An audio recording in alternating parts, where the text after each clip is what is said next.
আমি আজকের আপনাদের সামনে সূরাতু ইউসুফ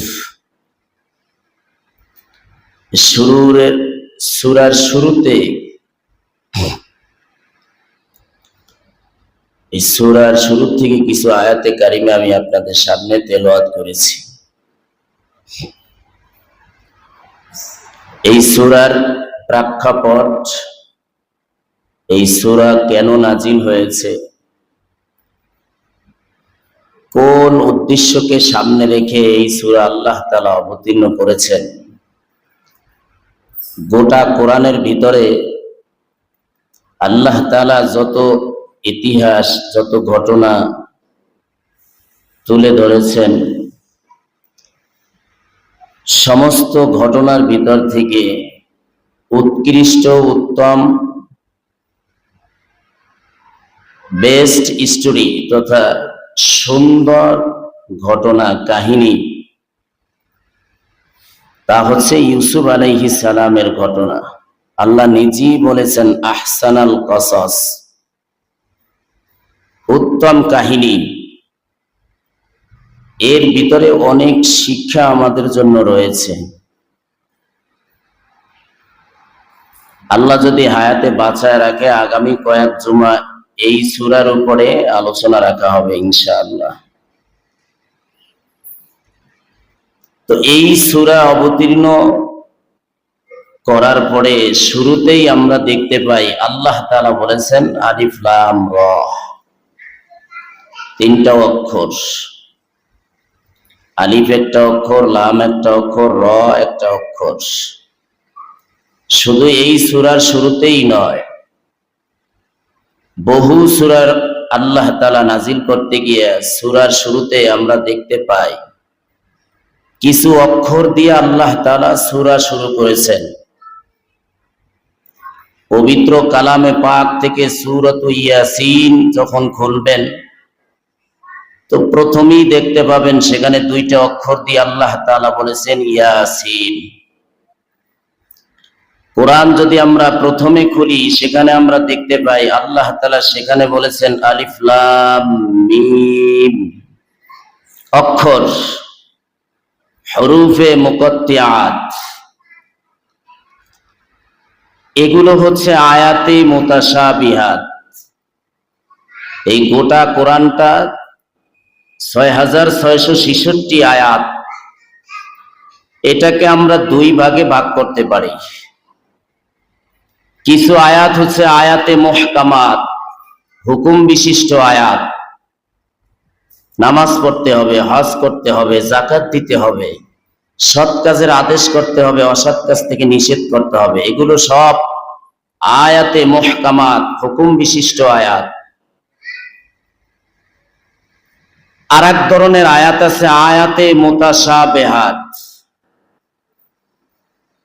আয়াত পড়া যায় কিন্তু আয়াতের অর্থ, ব্যাখ্যা বোঝা যায় না।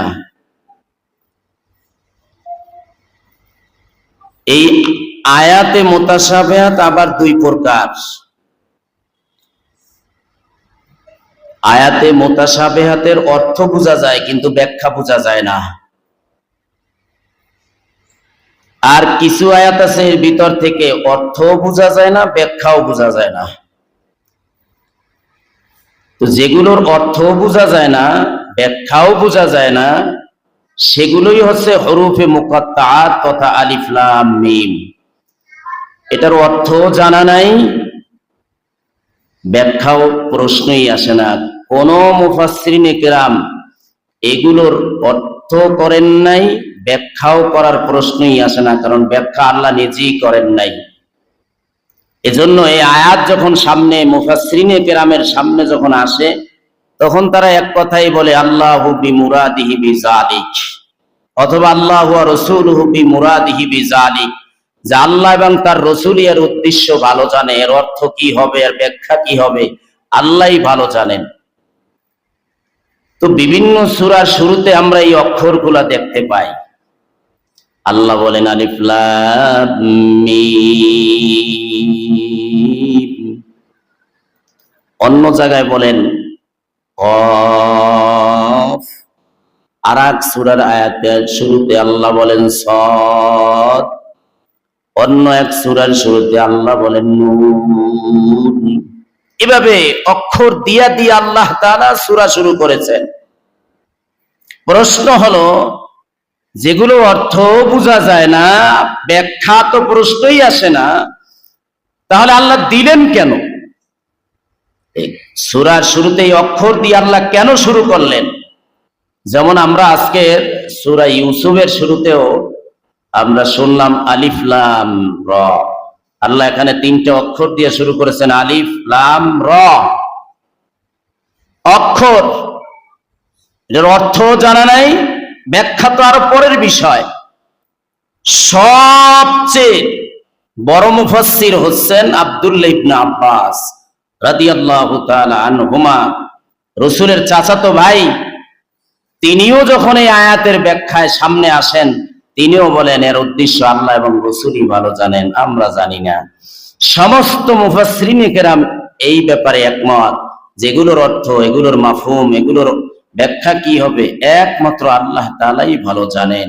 প্রশ্ন হচ্ছে, তাইলে হুজুর এই আয়াতগুলো আল্লাহ তাআলা এই অক্ষরগুলো দিয়ে কোরআনের এই সূরাগুলা কেন শুরু করলেন? এটা হলো প্রশ্ন। আল্লাহ তাআলা এই অক্ষর দিয়া শুরু করার পেছনে অনেক অনেক উদ্দেশ্য আছে। যদিও বলা হয় যে এগুলোর অর্থ জানা নাই, কারণ আল্লাহ তাআলা আমাদেরকে জানান নাই, এজন্য আমরা জানি না। আল্লাহ যে বিষয় মানুষদেরকে জানাবেন ওই বিষয় জানা সম্ভব। যেই বিষয় পয়গম্বরকে আল্লাহ তাআলা অবগত করবেন ওই বিষয়ে জানা সম্ভব। যেই বিষয়গুলো আল্লাহ তাআলা গোপন রেখেছেন, মানুষের ছোট্ট মেমোরি দ্বারা ওই বিষয় উদ্ঘাটন করা কঠিনকালেও সম্ভব না। অনেক কারণ, একটা জবাব এভাবে দেওয়া হয়, আল্লাহ তাআলা সূরার শুরুতে অক্ষর দিয়া কেন শুরু করেছে? আল্লাহ তাআলা চ্যালেঞ্জ ছুড়ে দিয়েছেন, কারণ এই কোরআন অবতীর্ণ করেছেন আল্লাহ আরবে। আরব দেশে আরবের মানুষেরা সাহিত্যের বিষয়ে অনেক পারদর্শী, ভাষার দিক থেকে অনেক পাণ্ডিত্য অর্জন ছিল তাদের। আল্লাহ তাআলা অক্ষর দিয়া দিয়া সূরা শুরু করে চ্যালেঞ্জ ছুড়ে দিয়েছেন, এই বেঈমানের গোষ্ঠীরা, তোরা যারা আমার কোরআন নিয়ে সন্দেহ পোষণ করো, এই চ্যালেঞ্জ দিয়া দিলাম, অক্ষর দিয়া আমি সূরা শুরু করলাম, পারলে তোরা আলিফ লাম মিম, আলিফ লাম র এগুলোর অর্থ বের কর। 1500 বছর হয়ে গেছে কোরআন অবতীর্ণ হওয়ার বয়স। আজও পর্যন্ত কোন বেঈমান, কোন নাস্তিক, কোন মুরতাদ, কোন মুনাফিক, কোন মুশরিক, কোন ইহুদি, কোন দার্শনিক, কোন বৈজ্ঞানিক, কোন ডাক্তার, কোন ইঞ্জিনিয়ার, কোন অ্যাডভোকেট, যত বড় পণ্ডিতের অধিকারী হোক না কেন, এই অক্ষরগুলোর সামনে আসলেই এমনিতেই মাথা নত হয়ে যায়। সবার একটাই আওয়াজ, এই অক্ষরগুলোর কি অর্থ হবে এটা পৃথিবীর কোনো মানুষ জানে না। আল্লাহ চ্যালেঞ্জ ছুড়ে দিয়েছেন। 2 নাম্বার জবাব, আল্লাহ কেন সূরাগুলা শুরু করতে গিয়া অক্ষর দিয়া শুরু করলেন? এগুলোর কি অর্থ নাই? হ্যাঁ, অর্থ আছে, কিন্তু মানুষকে আল্লাহ জানান নাই। এগুলোর অর্থ আমার আল্লাহ জানেন, হয়তো পয়গম্বরকেও জানাইছেন, কিন্তু দুনিয়াতে পয়গম্বর এগুলোর ব্যাখ্যা করেন নাই। এজন্য কোন মুফাসসির এই অক্ষরগুলোর কোনো ব্যাখ্যা করেন নাই। আয়াতে মুতাশাবিহাত 2 প্রকার, অর্থ বোঝা যায়, ব্যাখ্যা বোঝা যায় না। আর এক প্রকার হলো অর্থ বোঝা যায় না, আর ব্যাখ্যারও তো প্রশ্নই আসে না। যেমন এই অক্ষরগুলা কফ, আল্লাহ বলেছেন কফ, আল্লাহ বলেছেন নুন, আল্লাহ বলেছেন সাদ। এগুলোর অর্থ আজও পর্যন্ত কেউ করতে পারে নাই। সুতরাং তুমি যত বড় পণ্ডিত হও না কেন, এই কোরআনের সামনে যখনই তুমি এই সূরা খুলবা, তোমার সামনে যখন আসবে আলিফ লাম র, তুমি এইগুলোর সামনে মাথা নত করে তুমি বিলীন হয়ে যাও, বিনয় প্রকাশ করো। না না আল্লাহ, আমি জানি না, অর্থ জানি না, ব্যাখ্যাও জানি না, তবে এগুলোকে বিশ্বাস করতে হবে। এই অক্ষর যে আল্লাহ দিয়েছেন, এই ঈমান রাখতে হবে, এগুলোর অর্থ আছে, ব্যাখ্যাও আছে, ঈমান রাখতে হবে, বিশ্বাস করতে হবে। কিন্তু জানা নাই, তারপর বিশ্বাস করতে হবে। আল্লাহ বলেন, এ বেঈমানের গোষ্ঠীরা, এই যে অক্ষরগুলো দিয়া দিয়া যে আমি রব কোরআন যে অবতীর্ণ করলাম, এই কোরআনের সামনে যদি মাথা নত করো জান্নাত পাইবা, আর যদি কোরআন নিয়ে বিন্দু পরিমাণ সন্দেহ পোষণ করো জাহান্নাম অবধারিত হয়ে যাবে। লম্বা কথা ছেড়ে দিলাম। আল্লাহ বলেন আলিফ লাম র, অক্ষর দিয়ে আল্লাহ সূরা শুরু করলেন। এই সূরার আলোচনা করার আগে আমি এই সূরার শানে নজুল আমি আপনাদের সামনে ব্যক্ত করতে চাই। কেন আল্লাহ সূরা ইউসুফ নাজিল করলেন পয়গম্বরের উপরে, এবং নাজিল করতে গিয়া আল্লাহ ৩ নাম্বার আয়াতে বলেছেন, ও পয়গম্বর, আহসানাল কসাসি বিমা আওহাইনা ইলাইকা হাযাল কুরআন। ও পয়গম্বর, এমন ঘটনা আমি আপনার কাছে ব্যক্ত করব, পুরা গোটা কোরআনের ভিতরে উৎকৃষ্ট কাহিনী। কেন আল্লাহ এই ঘটনা আনলেন? পয়গম্বর ইউসুফ আলাইহিস সালামের জন্ম থেকে নিয়া তার মন্ত্রিত্ব পর্যন্ত গোটা ইতিহাস আল্লাহ পয়গম্বরকে জানায় দিলেন। কেন জানায় দিলেন? পয়গম্বরের সঙ্গে ইউসুফ আলাইহিস সালামের সাথে তার ভাইরা যে আচরণ করেছে, হুবহু পয়গম্বরের সাথে ওই আচরণটাই হয়েছে। মক্কার মুশরিক কাফেররা ঠিক ওই আচরণটাই পয়গম্বরের সাথে করেছেন, যেই আচরণটা ইউসুফ আলাইহিস সালামের সাথে তার 10 ভাই করেছিল। এই সূরা শুরু করার আলোচনার ভিতরে ঢোকার আগেই আমি শানে নজুল বলি, কেন কোন পরিপ্রেক্ষিতে এই সূরা নাজিল করলেন। হিজরতের 2-1 বছর আগে এই সূরা নাজিল হয়েছে মক্কায়। আল্লাহ রসুল এতটা জুলুমের শিকার, নির্যাতনের শিকার, 2 পাহাড়ের পাদদেশে গিরিপথে আম্মাজান খাদিজা, চাচা আবু তালেব সহ ছোট্ট ছোট্ট মাসুম বাচ্চাদেরকে নিয়ে 3টা বছর বেঈমানরা ওখানে আটকিয়ে রেখেছে। কারো সাথে কথা বলতে দেয় নাই, কোনো বেচা কিনাও করতে দেয় নাই। কেউ খাবার নিয়ে যাক, মুহাম্মদকে খাবারের ব্যবস্থা করুক, তাও আবু জেহেল করতে দেয় নাই। 3টা বছর কষ্ট করেছেন পয়গম্বর। বাচ্চারা ক্ষুধার যন্ত্রণায় চিৎকারের আওয়াজ দিছে, তারপরেও মুশরিকদের অন্তরের ভিতরে বিন্দু থেকে বিন্দু পরিমাণ মায়া হয় নাই। পয়গম্বর কি কোন ব্যক্তি যাতে খাবারের ব্যবস্থা করতে না পারে সেই ব্যবস্থাও তারা করে রেখেছিল। এমনকি ইতিহাসে পাওয়া যায় গাছের পাতা খেয়ে খেয়ে পয়গম্বর জীবন ধারণ করেছে, সাহাবায়ে কেরাম জীবন ধারণ করেছেন। এমন কোন অত্যাচার নাই পয়গম্বরের উপরে তারা করে নাই। তো ইহুদিরা, মক্কার ইহুদিরা পয়গম্বরকে প্রশ্ন করলেন, ও পয়গম্বর, আপনি যদি নিজের দাবি অনুযায়ী নবী হন, তাইলে বলেন বনি ইসরাইলের দল ওই 10 সন্তানের পরিবার সহ তথা ইয়াকুব আলাইহিস সালামের 10 সন্তান সহ কেন তারা কেনান ছেড়ে ওই মিশরে পাড়ি জমাইছিল? আর ইউসুফ আলাইহিস সালামকে তার ঘটনা কি, যদি আপনি সত্য নবী হয়ে থাকেন তাহলে এর ইতিহাস আপনি তুলে ধরেন। আল্লাহ রসুল তো ছিল নিরক্ষর, পড়াশোনা করেন নাই। এখানেও প্রশ্ন, কেন পড়াশোনা করেন নাই? কারণ সব সময় উস্তাদ বড় হয়, ছাত্র ছোট হয়, ঠিক না? ঠিক। ছাত্র ছোট হয়, উস্তাদ বড় হয়। পয়গম্বর যদি দুনিয়ার কোন মানুষের কাছে শিক্ষা গ্রহণ করত তাহলে ওই উস্তাদ পয়গম্বরের থেকে বড় হয়ে যেত, মুহাম্মাদুর রাসূলুল্লাহর শান আর মর্যাদা নিচু হয়ে যেত। আল্লাহ এটা বরদাস্ত করেন নাই। এজন্য পয়গম্বরকে গোটা 40 বছরের শুরু থেকে 40 বছর পর্যন্ত একটা অক্ষর কারো কাছ থেকে শিখার কোনো সুযোগ রাখেন নাই। আল্লাহ তাকে নিরক্ষর রাখছেন। যদি শিখতো, বেঈমান আর মুশরিকরা এই কথা বলার সুযোগ পেয়ে যেত, মুহাম্মদ বড় পণ্ডিত কেমনে হলো, তার ওস্তাদ তো অমুক, ঠিক নেই? অমুক তার ওস্তাদ, তাহলে ওস্তাদি তো বেশি জানে, মুহাম্মদ তো কম জানে। এটাও আল্লাহ বরদাস্ত করেন নাই। এজন্যে আল্লাহ রসুলকে নিরক্ষর রেখেছেন।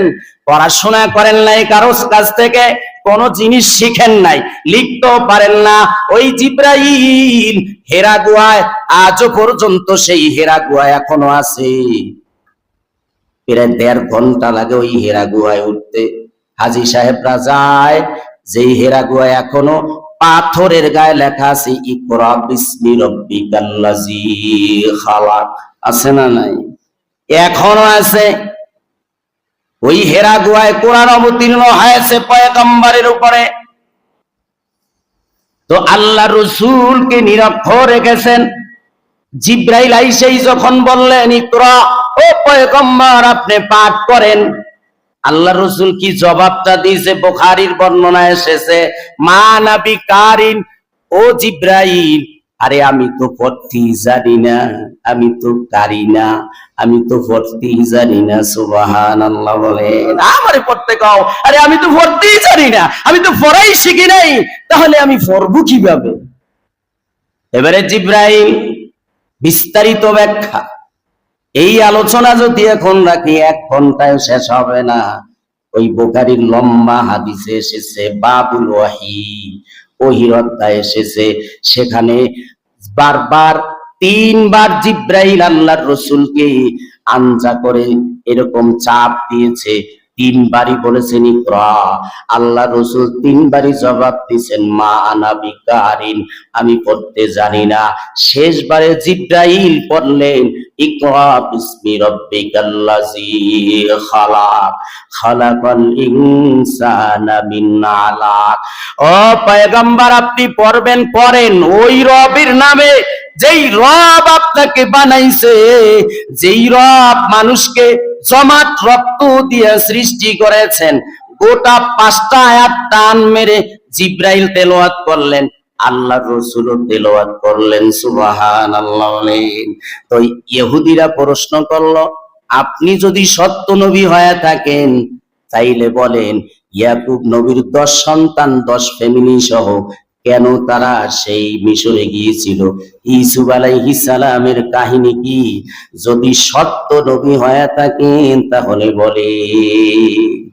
আল্লাহ তাআলা তার হাবিবের সামনে শুধু ইউসুফ আলাইহিস সালামের ওই মিশরে যাওয়ার কাহিনী বর্ণনা করেন নাই, তার জন্ম থেকেই তার ইতিহাস তুলে ধরছেন।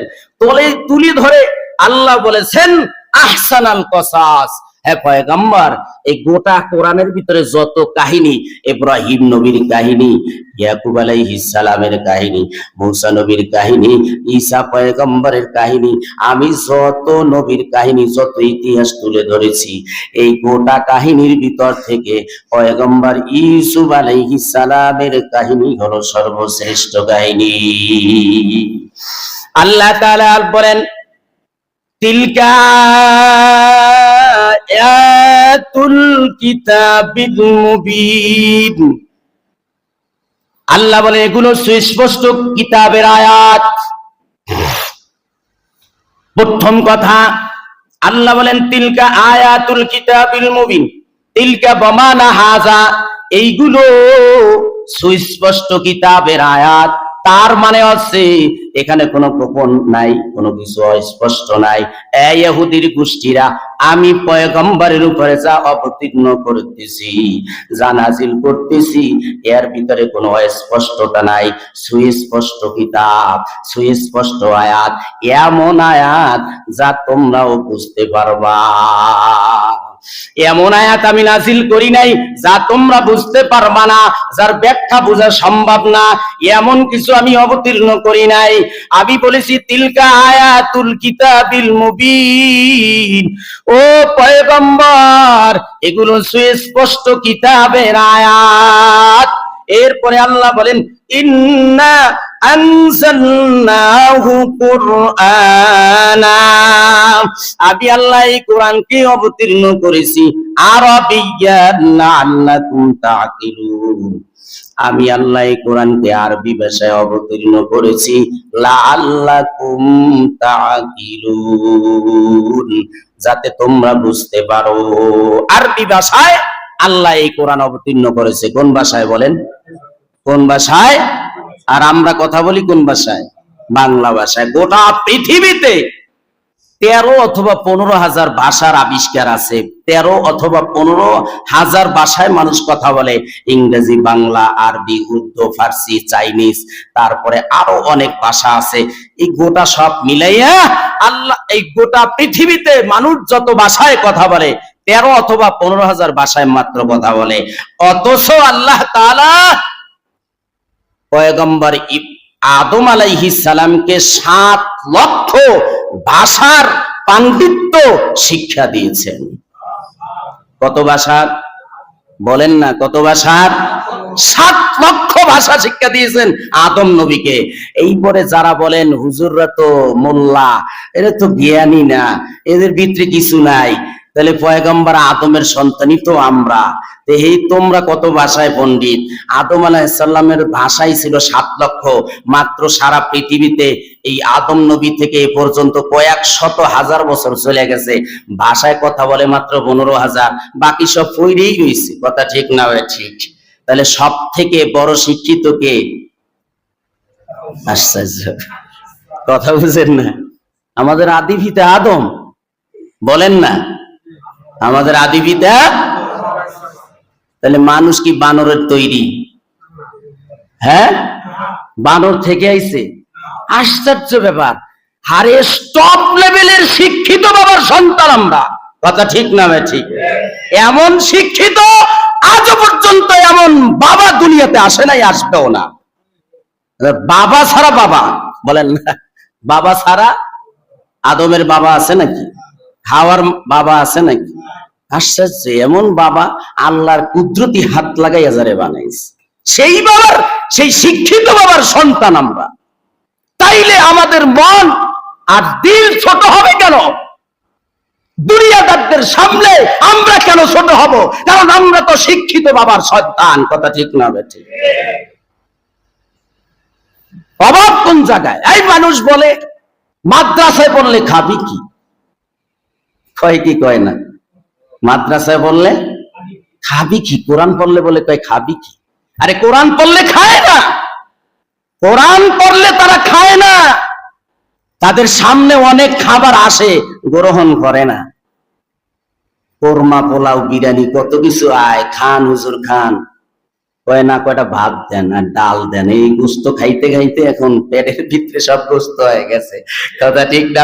ঠিক। এই কোরআন পড়লে খায় না, এটাই পৃথিবীর ইতিহাসে সাক্ষী। অথচ মানুষদেরকে বেঈমান অমুসলিমরা শিক্ষা দিছে কোরআন পড়লে মানুষের কাছে ভিক্ষা করতে হয়। আর এই জন্য মুসলমানরা মুসলমানের সন্তানগুলোকে কোরআন শিক্ষা দিতে চায় না। কারণ কোরআন শিক্ষা দিলে মানুষের ধারে ধারে তাদের ঘুরতে হবে, এজন্য মানুষ কোরআন শিক্ষা দিতে চায় না।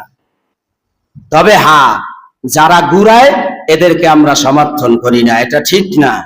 কোরআন শিখানোর পরে মানুষের কাছে কাছে ধারে ধারে গিয়া 10 টাকা 5 টাকা চান্দা কালেকশন, এটা আমরা গ্রহণ করি না। কথা ঠিক না? ঠিক। কথা আমার অন্যদিকে যাইতেছে। কোরআন কোন ভাষায় অবতীর্ণ হয়েছে বলেন? আরবি ভাষায়। আল্লাহ বলেন আরাবিয়্যাল লাআল্লাকুম তাকিলুন, এই কোরআন আমি আরবি ভাষায় অবতীর্ণ করেছি যাতে তারা বুঝতে পারে। আল্লাহ বলেন এই কোরআন আমি অবতীর্ণ করেছি আরবি ভাষায়। যেহেতু মক্কার ভিতরে কিছু ইহুদি ছিল, ওরাও আরবি ভাষা বুঝতো। ওদের ভিতরে বড় বড় পণ্ডিত ছিল, বড় বড় মাথাওয়ালা, জ্ঞানী গুণী, দার্শনিক, গবেষক, ওদের ভিতরে কোনো অভাব নাই। আল্লাহ আরবি ভাষায় কোরআন অবতীর্ণ করেছেন যাতে ইহুদিরাও, যে ইহুদিরা আল্লাহর রাসূলকে প্রশ্ন করেছেন, ওরাও যাতে বুঝতে পারে এবং গোটা পৃথিবীতে আনেওয়ালা যত মানুষ কিয়ামত পর্যন্ত আসবে ওরাও যাতে কোরআন বুঝতে পারে। ঠিক নেই? আজকে 1415 বছর হয়ে গেছে, আজ আমাদের সামনে কোরআন আছে, আলহামদুলিল্লাহ। এখনো এই কোরআন বুঝে হকের উপরে চলা সহজ, কথা ঠিক না ঠিক? এখনো যদি কেউ হকের উপরে চলতে চায় আর কোরআনকে যদি সে ধারণ করে, তাহলে এখনো পৃথিবীতে হকের উপরে থাকা সম্ভব, কথা ঠিক না ঠিক? আর হক যদি শিখতে চান, হকের উপরে যদি থাকতে চান, আলেমদের শরণাপন্ন হতে হবে। আলেম বিদ্বেষী হলে ইসলাম থেকে লাইনচ্যুত হয়ে যাবেন, এতে কোনো সন্দেহ নাই, কথা ঠিক না ঠিক? হ্যাঁ, খারু ছিলে সিন্নি খাইলা মুল্লা চিনলা না। আলেমদের কারণে ইসলাম শিখলা, কোরআন শিখলা, হাদিস শিখলা, সব বুঝলা, সেই আলেম তোমার কাছে ভাল লাগে না, কথা ঠিক না ঠিক? এরপরে আল্লাহ তাআলা 3 নম্বর আয়াতে রাসূলকে জানায়া দেন যে আমি আপনার কাছে চমৎকার এক কাহিনী, সেই ইউসুফ আলাইহিস সালামের কাহিনী আমি আপনার সামনে বর্ণনা করতেছি, শুনেন। আল্লাহ বলেন নাহনু নাকুসু আলাইকা আহসানাল কাসাসি বিমা আওহাইনা ইলাইকা হাযাল কুরআন। হে পয়গম্বর, আমি আপনার কাছে উৎকৃষ্ট ঘটনা, উৎকৃষ্ট কাহিনী বর্ণনা করেছি। বিমা আওহাইনা ইলাইকা হাযাল কুরআন, এই কোরআন নাজিল করার মাধ্যমে, কোরআন অবতীর্ণ করার মাধ্যমে আমি উৎকৃষ্ট কাহিনী আমি আপনাকে শোনাচ্ছি, আপনি শুনেন। এবারে মনোযোগ দিয়ে শুনতে হবে। গোটা ইউসুফ আলাইহিস সালামের কাহিনীর মধ্যে আমাদের অনেক শিক্ষণীয় আছে, অনেক বিষয় আছে, অনেক শিক্ষণীয় আছে, যেটা আল্লাহ তাআলা এই সূরা অবতীর্ণ করে শোনায় দিলেন। ঘটনা কি?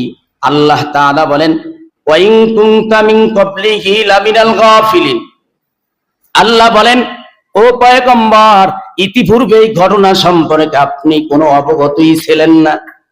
কেন ছিলেন না? কারণ আপনি লেখাপড়াই করেন নাই, ঠিক না ঠিক? আপনি তো ছিলেন নিরক্ষর, আপনি তো কিছু জানতেনই না, কারণ ইতিহাস আপনি পড়েন নাই, লেখেন নাই, শেখেন নাই।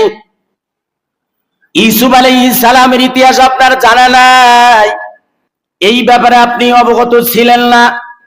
এবারে শুনেন সেই দীপ্ত কাহিনী কি। আল্লাহ বলেন ইয ক্বালা ইউসুফু লিআবিহি ইয়া আবাতি ইন্নী রাআইতু আহাদা আশারা কাওকাবাও ওয়াশ-শামসা ওয়াল কমার রাআইতুহুম লি সাজিদিন। আল্লাহ বলেন স্মরণ করেন যখন ক্বালা ইউসুফু লিআবিহি, ইউসুফ আলাইহিস সালাম তার পিতাকে বলেছিল ইয়া আবাতি, হে আমার পিতা, ইন্নী রাআইতু, আমি দেখেছি। এখানে দেখার অর্থ হলো স্বপ্ন দেখেছি। আহাদা আশারা কাওকাবা, আমি আকাশে 11টা নক্ষত্র দেখেছি স্বপ্নে। ওয়াশ-শামসা ওয়াল কমার, আরো দেখেছি সূর্য এবং চন্দ্রকে। 11টা তারকার সূর্য আর চন্দ্রকে আমি স্বপ্ন দেখেছি। আরো স্বপ্ন দেখলাম কি, রাআইতুহুম লি সাজিদিন। স্বপ্ন এতটুকুই দেখা ক্ষান্ত নয়, 11টা তারকা আর চন্দ্র সূর্যকে দেখলাম আমাকে সেজদা করতে। সুবহানাল্লাহ, বাড়ি যেয়ে কইেন 11টা তারকা আর চন্দ্র সূর্য এগুলোকে দেখলাম আমাকে সেজদা করতে। হ্যাঁ, সেজদা কি মজার জিনিস, সেজদা কি জিনিস, এইটা কি যারা নামাজ পড়ে না এরা কি বুঝবো? কথা কয় না। সেজদার মজাটা কি, এটা যারা নামাজই পড়ে না ওরা কেমনে বুঝবে? যারা বেনামাজি, যারা নামাজ পড়ে না, যারা সেজদা দেয় না, ওরা বুঝবো কেমনে যে সেজদা দেওয়া কি মজা? শুনবেননি সেজদা দেওয়ার মজাটা কি? কথা কয় না। হ্যাঁ, সূরাতু আল কালাম এর ভিতরে আল্লাহ তাআলা বলেছেন, ইয়াউমা ইউকশাফু আন সাকিয়ু ওয়া ইউদাউনা ইলা সুজুদি ফালা ইস্তাতিউন। আল্লাহ বলেন, যেদিন নলা উন্মোচিত হওয়ার দিন, ওই দিন যেদিন পদনালী উন্মোচিত হবে, ওই দিন পদনালী যেদিন উন্মোচিত হবে, ওই দিন ওয়ায়ুদাউনা ইলা সুজুদি, তাদেরকে আহ্বান করা হবে সেজদার দিকে, সেজদা করতে আহ্বান করা হবে। ফালা ইস্তাতিউন, কিন্তু তারা সেজদা করতে পারবে না। আল্লাহ বলেন, খাশিয়াতান আবসারুহুম, তাদের দৃষ্টি অবনত হয়ে যাবে। তারহাকুহুম জিল্লা, জিল্লতি আর লাঞ্ছনা তাদেরকে গ্রেফতার করবে, আচ্ছন্ন করে ফেলবে।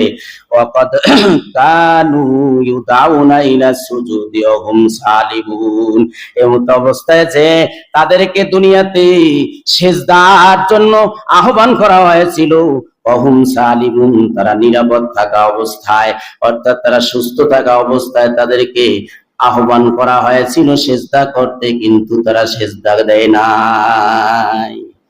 কি বুঝলেন এই আয়াতের অর্থ শুনে? ব্যাখ্যা শুনলে বুঝবেন। হাসরের দিনে আল্লাহ তাআলা কুদরতি নলা খুলবেন, নলা, সাক বলা হয় পেন্ডুলি। আল্লাহ বলেছেন, ইয়াউমা ইউকশাফু আন সাক, সাক মানে হলো পেন্ডুলি। এই যে নিসফে সাক, পাঞ্জাবি জুব্বা পরিধান করা সুন্নাত, নিসফে সাক। আল্লাহ বলেছেন সাক, আল্লাহর কুদরতি নলা খুলবেন। আয়াতে মুতাশাবিহাত অর্থ বোঝা যায়, ব্যাখ্যা বোঝা যায় না। আয়াতে মুতাশাবিহাত এই একটা আসলো যে আল্লাহর কুদরতি নলা যেদিন উন্মোচিত হবে, কোন দিন? হাসরের দিনে। হাসরের দিনে যেদিন আল্লাহ তাআলা তার নিজ কুদরতি নলা যখন খুলবেন, সেখান থেকে নূর চমকাবে, তাজাল্লি বের হবে। নূর যখন চমকাবে তখন মুমিনরা আল্লাহর কুদরতি কদমে সেজদায় পড়ে যাবে। কোন মুমিন?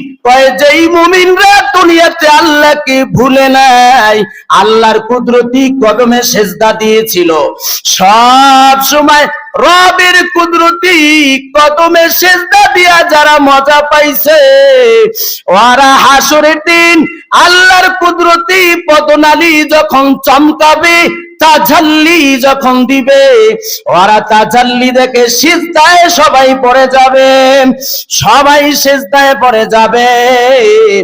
আল্লাহ তখন বলবে, তোমরা সবাই সিজদা দাও, সবাই সেজদা দাও। সবাই তখন সেজদা দেওয়ার চেষ্টা করবে।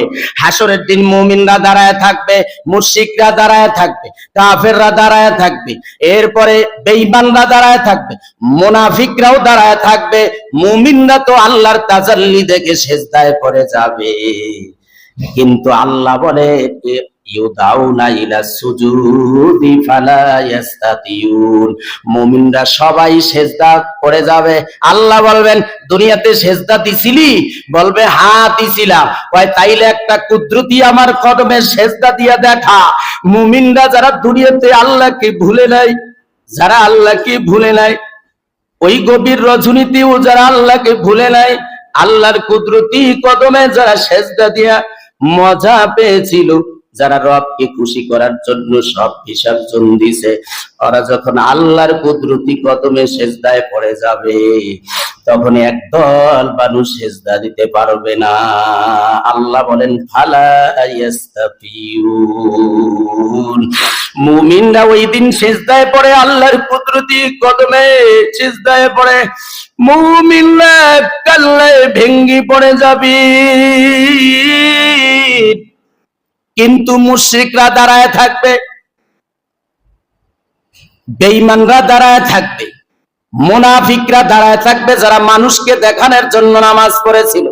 মসজিদের সভাপতি, মসজিদের কেশিয়ার, মসজিদের সেক্রেটারি, মসজিদের গণ্যমান্য নেতা, পাতি নেতা, সাথী নেতা, আরো যত নেতারা আছে, এবং ওই টুপিওয়ালা ওই হুজুর, যেই হুজুর মানুষকে দেখানোর জন্য নামাজ পড়েছিল, এই হুজুর সুদ্ধা নেতা আর যারা নামাজ পড়েছে মানুষকে দেখানোর জন্য, ওরা সবাই দাঁড়ায় থাকবে। তাফসিরে আয়াতের ব্যাখ্যা এসেছে, আব্দুল্লাহ আবু সাইদ খুদরি রাদিয়াল্লাহু তাআলা আনহু থেকে বর্ণিত, তিনি বলেন আল্লাহ রাসূল বুখারীর বর্ণনায় বলেছেন, আমি শুনেছি পয়গম্বর বলেছেন, আল্লাহর পদনালী যখন উন্মোচিত হয়ে যাবে, নূর চমকাইবে, মুমিনরা সিজদায় পড়ে যাবে, মুনাফিকরা দাঁড়ায় থাকবে, ওরা সিজদা দিতে পারবে না। আল্লাহ বলবেন কেন সিজদা দাও না?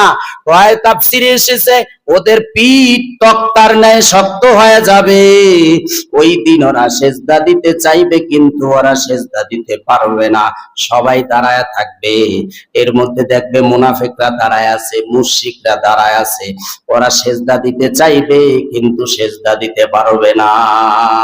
আল্লাহ বলেন ওই দিন ধরা খেয়ে যাবে যারা দুনিয়ায় নামাজ পড়েন নাই, আপনারা যারা পড়েন না, সারা সপ্তাহে পড়েন নাই, জুমার দিন তাও আসছেন মানুষকে খুশি করার জন্য, সমাজের দায়ে মানুষ কি বলবে, বউ কি বলবে, সন্তানরা কি বলবে, পাড়া প্রতিবেশীরা কি বলবে যে কপাল পোড়া জুমাটাও পড়ে না। এই মানুষকে খুশি করার জন্য যারা নামাজ পড়েন, এরা ভালো করে শোনেন, আল্লাহ বলেন ওই দিন দাঁড়ায় যাবে, ধরা খেয়ে যাবে, কারণ মুমিনরা সব সিজদায় আর মুশরিকরা সব দাঁড়ায় আছে, মুনাফিকরাও দাঁড়ায় আছে, বেঈমানরাও দাঁড়ায় আছে। আল্লাহ বলবেন এই সিজদা কেন দাও না? বলবে পিঠ তো শক্ত হয়ে গেছে, কেমনে সিজদা দিব?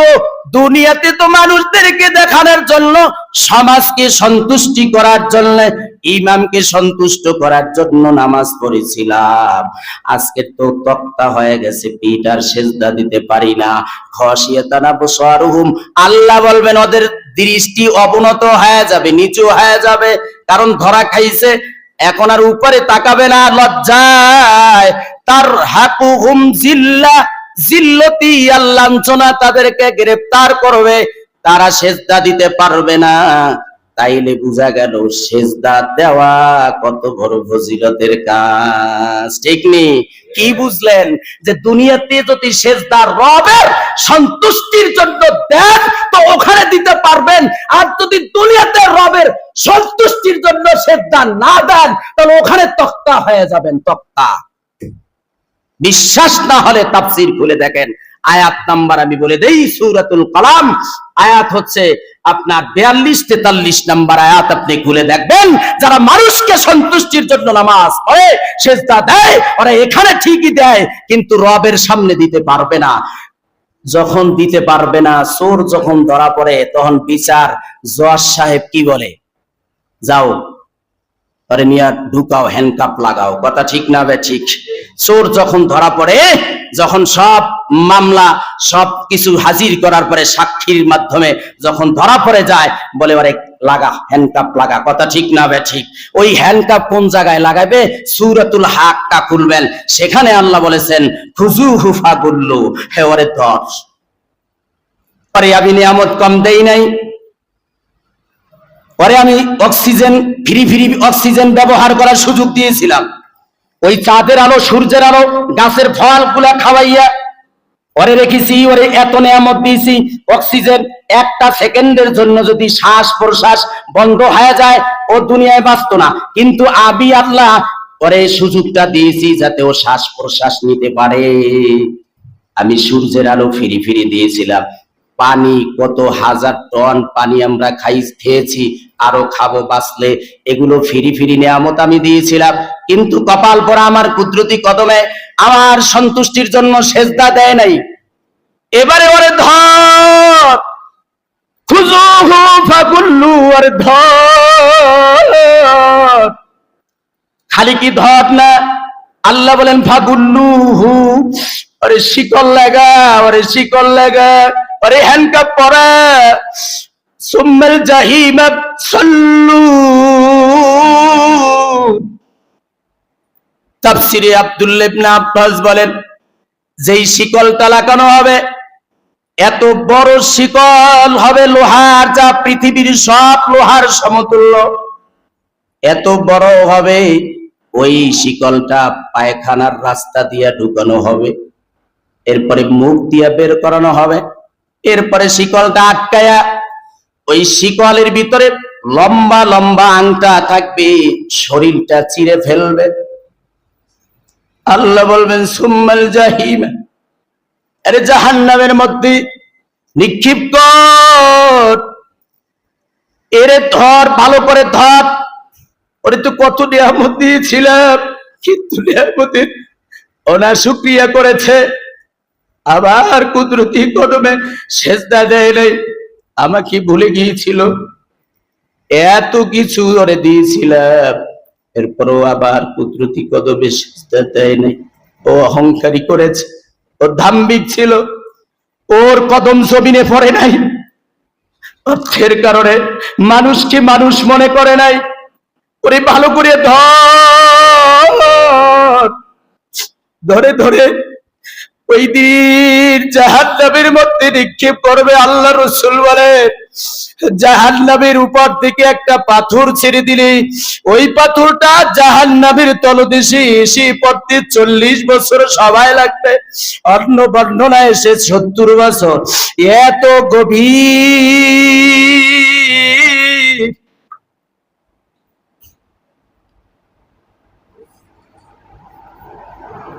দুনিয়াতে মানুষ মুসিবতে পড়লে অনেক মানুষ আগে আসে তার হেল্প করার জন্য, কেউ হাসপাতালে নিয়ে যায়, কেউ তার চিকিৎসা করায়, কত কিছু করায়।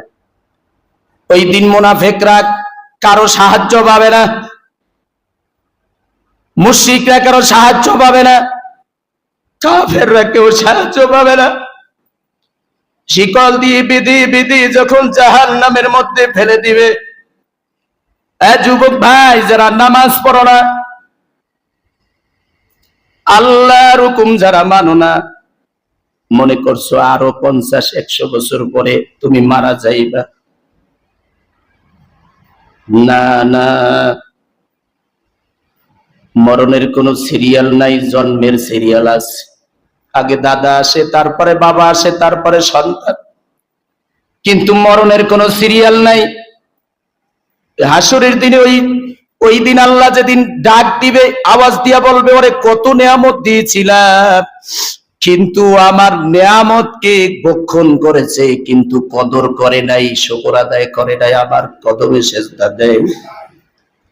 এবারে জাহান্নামের মধ্যে যখন নিক্ষেপ করা হবে, এবারে চিন্তা করেন, একটু চিন্তা করে বুঝেন।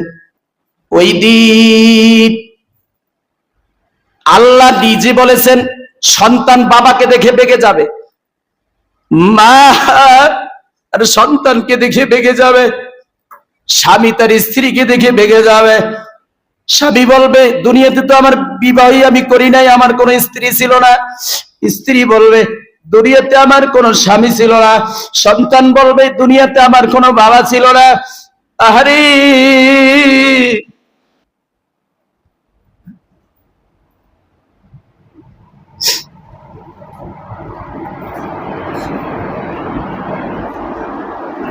এজন্য সব নবীরা সব সময় আল্লাহর রহমতের আশা করতেন।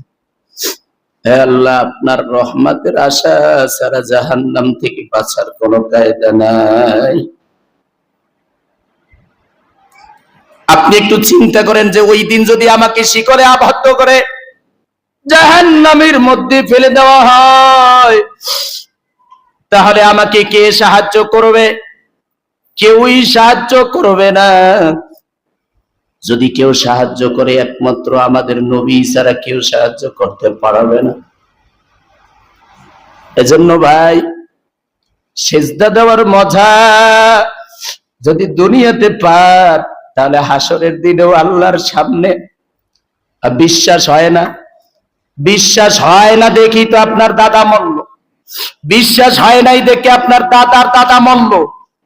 তাই আমাদের 14 গোষ্ঠী পিছনে যারা ওই বংশ পরস্পরায় ওরা কোথায় গেল? যদি বিশ্বাসী না হয় তারা কেন মরল? তারা কেন কবরে গেল? তারা কেন বেঁচে থাকতে পারলো না? তাইলে আমারও ওই পথের যাত্রী আমি, আমারও যেতে হবে।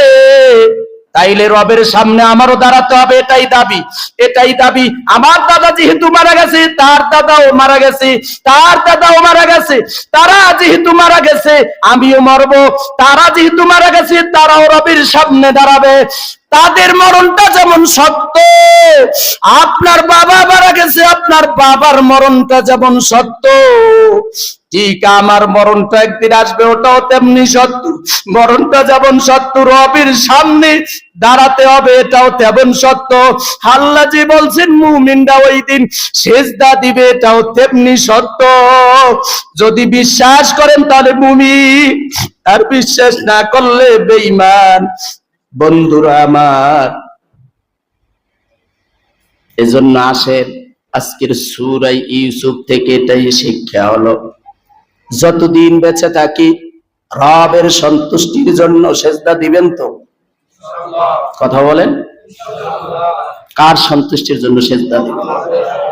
এত কষ্ট করে যারা পাঁচ ওয়াক্ত নামাজ আমরা পড়ি, অনেক সময় মনে আসে মানুষ আমার কত প্রশংসা করে, আমি কত সুন্দর করে নামাজ পড়ি পড়াই, মানুষ আমার প্রশংসা করে। এই যে রিয়া আসতেছে, এই ইবাদত তো কবুল হবে। তাহলে আমি সিজদা দিয়েও আমার ইবাদত কবুল হচ্ছে না। আর যারা নামাজি পড়েন না, যারা ইবাদত করেনি না, তাদের হালাত কি? এজন্য আজকের সূরাতু ইউসুফের একটা শিক্ষা বলে দিলাম, যদি হাসরের দিনে রবের কুদরতি কদমে সিজদা দিতে চান আর জান্নাতে যেতে চান, আজকের থেকে জীবন থাকার যা এক ওয়াক্ত নামাজও ছাড়বেন না। রাজি আছেন তো ইনশাআল্লাহ?